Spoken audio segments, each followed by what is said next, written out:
Today, I'm heading up the road to Huntersville, North Carolina, to visit one of the most recognizable faces in sports for the last 40 years. Patrolling the sidelines of the NFL for 16 years, he won 3 Super Bowl championships and has been regarded by many as one of the greatest coaches in NFL history. But he walked away from the game he loved to pursue a childhood dream, owning a race team. And since, Joe Gibbs Racing has become one of NASCAR's powerhouse teams, with 9 championships across 3 series with some of the biggest names in the sport. You're awesome, man. Is that awesome? Yeah, you're my hero, man. Thank you so much. But for a man that's experienced the triumphs of 2 different professional sports and has been named to the Pro Football and NASCAR Hall of Fame, he's faced his share of tragedy, losing his son, JD, to a degenerative brain disease just a few years ago. But his life is built on the foundation of his Christian faith, and it keeps him going. That was meant to be. JD's name is on that car. I just thank the Lord for letting us be a part of this. And today, I'm going to catch up with the man we simply call Coach. I'm Kyle Petty, race car driver, musician, speed enthusiast. I know where I found my passions in life, but I'm always curious about where others found theirs. And I've figured out over the years, the best way to get to know someone better is over a little food. So I'm hitting the road to catch up with some friends, to hear their life stories, and you're invited. Pull up a seat and join us for this edition of Dinner Drive.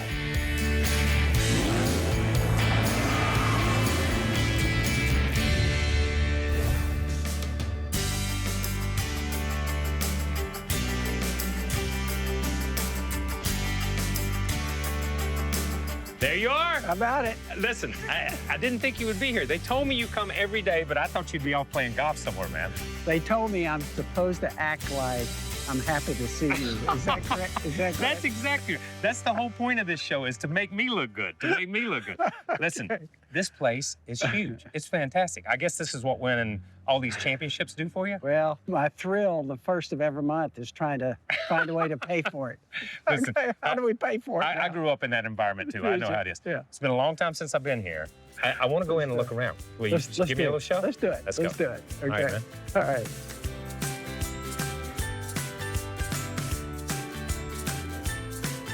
So this is where the magic happens. This is it, really. Yeah. These guys are the key. And I think sometimes when I come down here, it seems like it picks up a little bit. The action picks up. I told them when you're underneath the car and your feet go this way, we know you're asleep. Sleep. That's good. That's a good way to judge it. I heard the legend that this place was a football field in length, but it looks like a football field and a half to me. Now, I'm not much of a football player, but it's growing. It keeps growing. Yeah. I got to tell you the truth. Think about the very first year, 17 people, Wow. 1 car. That's crazy, isn't it? Yeah, built this building, and then we added on to this building. So it's unbelievable. And our people, a lot of them have been here 25 and 30 years. They built it, really. Listen, I see a lot of familiar faces. I'm glad you made winners out of them. I couldn't do it, but I'm glad you did. But I do have to say this. There's a car up top, up in the lobby that we passed on the way in, and I want to know a little bit more about that before we go somewhere. Let's go see it. Let's go see it. I think it'd be great.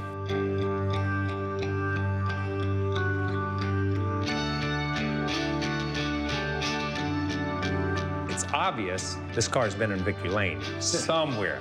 Tell me the story. Tell me where this car's been. This car is part of the most important victory that I've ever had in sports, because it was all about JD at that point and everything that happened. Denny Hamlin wins his 2nd Daytona 500 and wins it for Coach Gibbs. Did it for JD. Soak it all in, my friend. What a day for JD Gibbs, for Joe Gibbs, for that whole team. JD actually found Denny racing late models in Manassas. And so when JD went to be with the Lord, Denny said, I want to put his name on the door. They both had 11. JD played quarterback in high school, and he had number 11. That's another Denny raced connection. 11. It's crazy the way it all came together with the number 11. So there's a lot to it, and now we have it here. When you come through the lobby here and you see this car, you talk about being the most important sports victory in your life. What emotions does it stir? I think it's hard to put in words. And I think you and I have been through the heartbreak of a lifetime. And everything that took place that week, really when JD got sick, one of the questions I had, why didn't God show up through all that, 5 years? God did show up, and it was at this Daytona 500. That's storybook stuff right there. That was meant to be. Let's go grab something to eat and talk a little bit more about football and a little bit more about this. I'm ready and I'm hungry. All right, you drive, man. You drive. Okay, you got it. I'm looking forward to this. This your car? This is my car. It's the Lexus. You're my #1 driver today. About halfway through the interview, he said, hey, Joe, he said, I own that building there. And he pointed at the Chrysler building. No way. No way. I'm talking to a guy that owns the Chrysler building. No I'm way. sitting here, I'm so intimidated.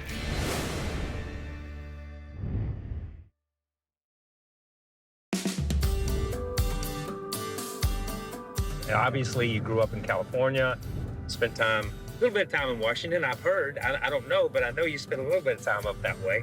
But is this home now? What is? Well, that's interesting because I was born in Moxley. Yes, which fascinated me when I found that out. I'm 40 miles from where I was born. Went up and spent a lot of time around Asheville. Then I moved to California when I was 16. And Pat and I are all around the country, and then we come right back 40 miles from where I was born. I said, I'm like the salmon. I'm going home. Going home. So it is. So I look at North Carolina as that's my background, and I love it. So it's great being here. I love it. I really do. I was thinking about it. You have been in racing longer than you were a coach. Yes. Now, you know, I came down to ask Richard about getting into racing. Oh, yeah. He goes, what are you doing? What's the deal? I said, Richard, I'm thinking about getting in racing. He went just like this. He goes, why? Why? That's exactly right. But that was I remember when you came, because that was a big day for him, because he has been a Redskin fan. Yes, he has. His entire life, he and Dale. I knew that. Because when they were growing up, that's the only football team they got on the radio. That's all they had. I grew up, like I said, Nick, my uncle had the first TV set. He would turn it around, and we would sit on the bank outside of his house and watch the Redskins. Yeah. That's all we could get. Yeah, that's all you could get. That's right. Charlie Choo Choo Justice. I mean, yeah, that was man. It, man. That's what it goes back to, man. So where are you taking me to dinner? Where are we going to dinner? I got to tell you, let's go to 131. Okay. Want to hang out over there at lunch. A bunch of our people do. And is that your place? Pat and I kind of go at night. Yep, that's good. So it's one of the places, for sure. I'm looking forward to it. Yeah.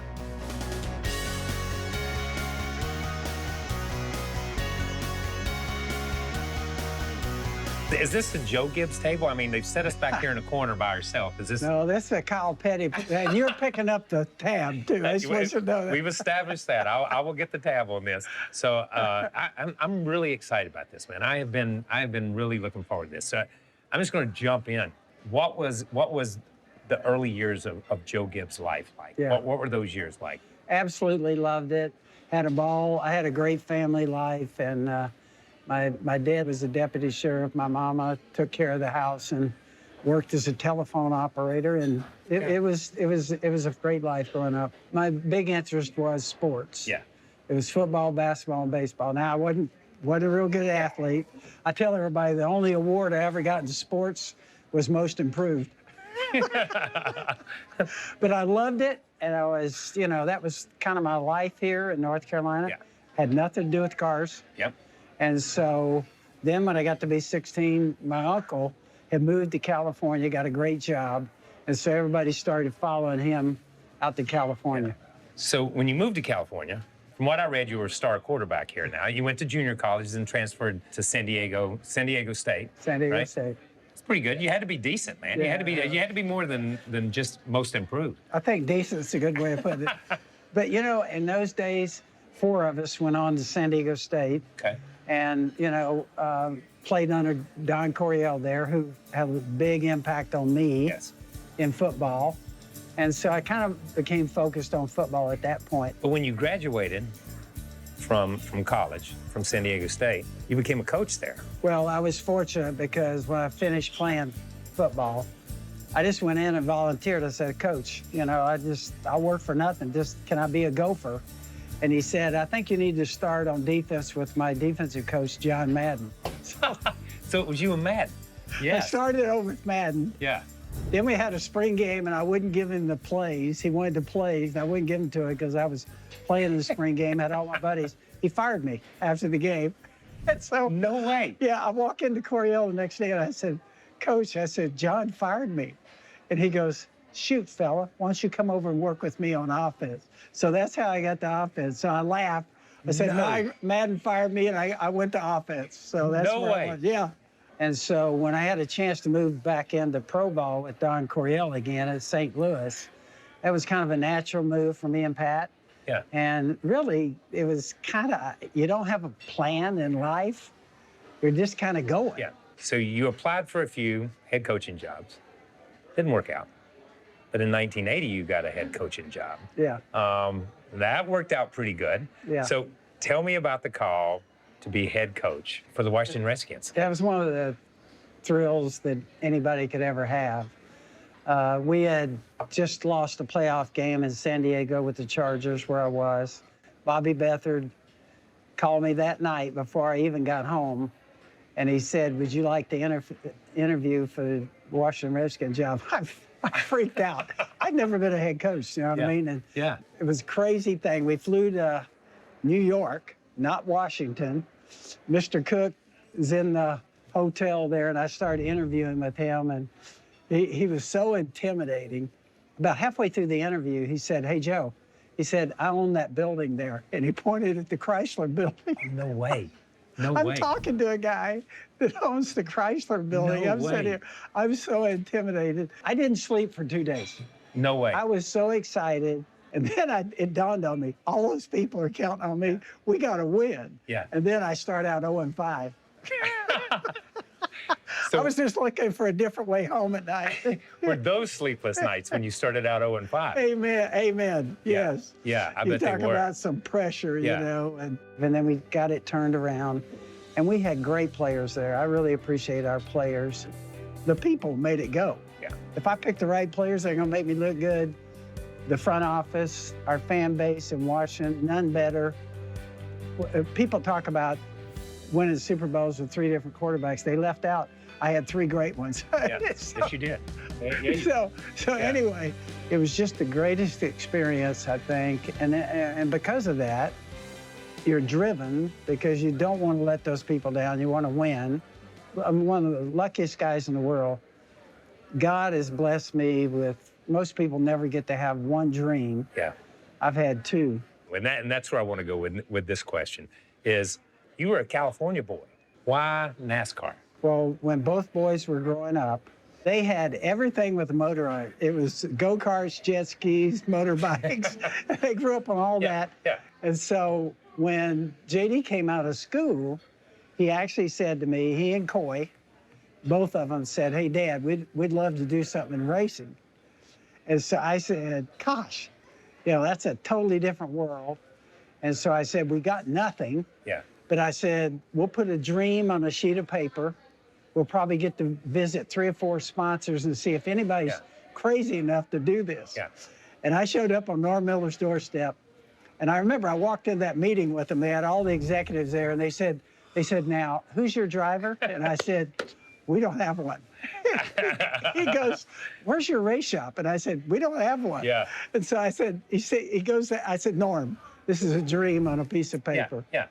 I got to have something to eat. So Okay. we're going to take a little break here and start our meal a little bit because I've been talking about food since we started this show. So we'll get some food and then we'll Let's do it. continue on. Let's do it. The thing I'll always second guess the most is missing so much of Coy and JD's growing up games and everything that they got to play because I was so focused on football. I wished I'd handled that differently.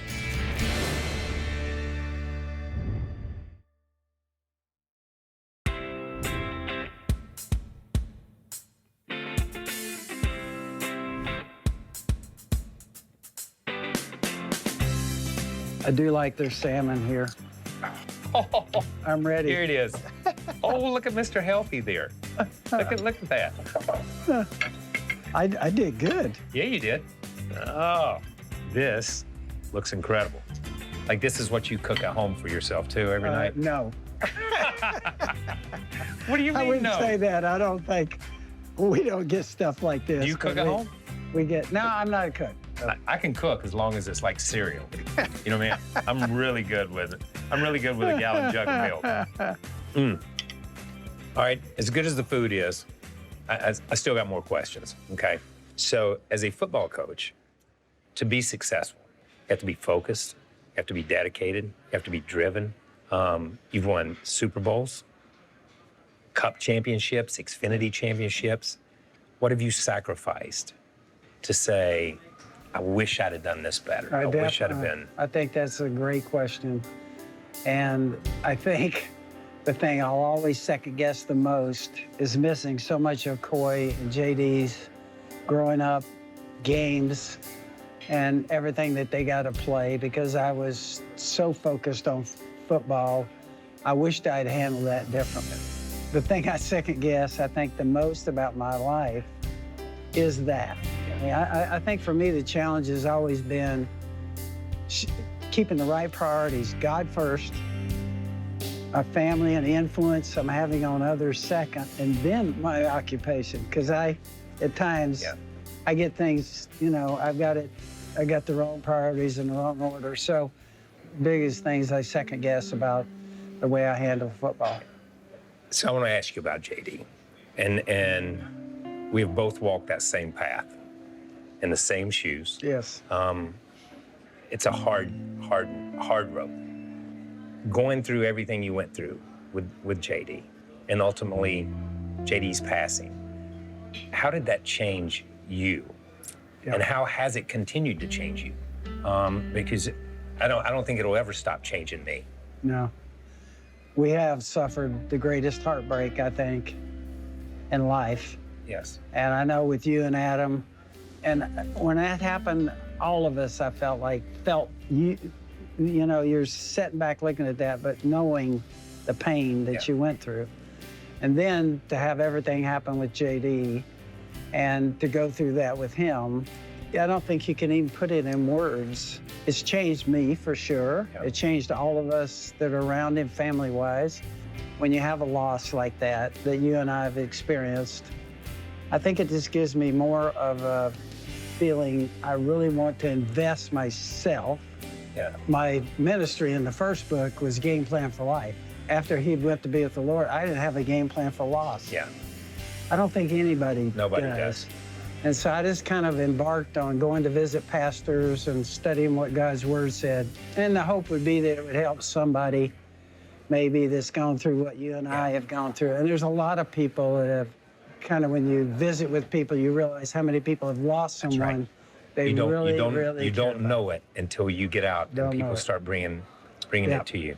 Is there one thing that you can take from JD and say, I want to be more like him in this way? Yeah, I think it was the fact so many people came back to us after JD went to be with the Lord and wrote letters and notes about how he saw them in some situation and went to them. JD was so good at individually going to people and telling them how much he appreciates them. He really did so much more of that than I do. Yeah, for all of us, life does move on.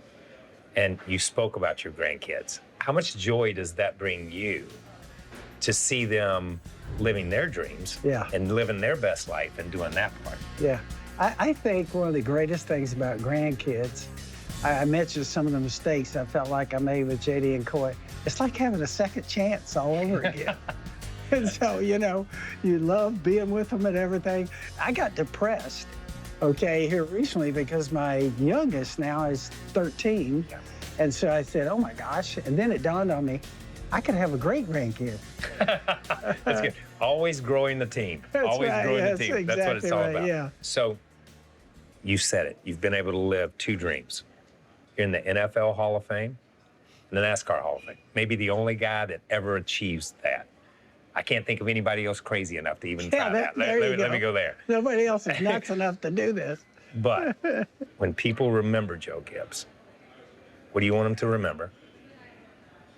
And when you get there and walk through that gate and see JD, what do you want them to think of Joe Gibbs when he gets there?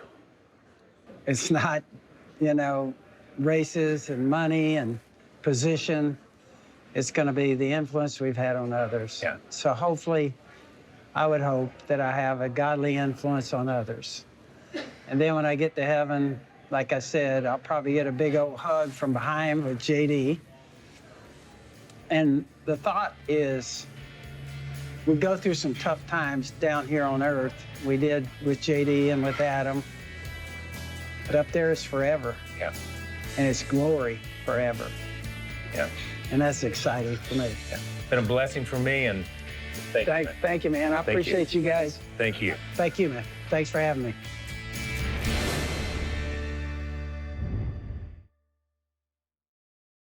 Is my name still on? What a day with Coach Gibbs. I'm not a good mechanic, I'll tell you that. On the field or in the garage area. It's hard to find a man with more passion about his work, his relationships, and his faith. The trophies he's collected are impressive, but where Coach excels is challenging his team to live with purpose so they can run their race with honor. And today, that honor was all mine. See you next time on Dinner Drive. Thank you.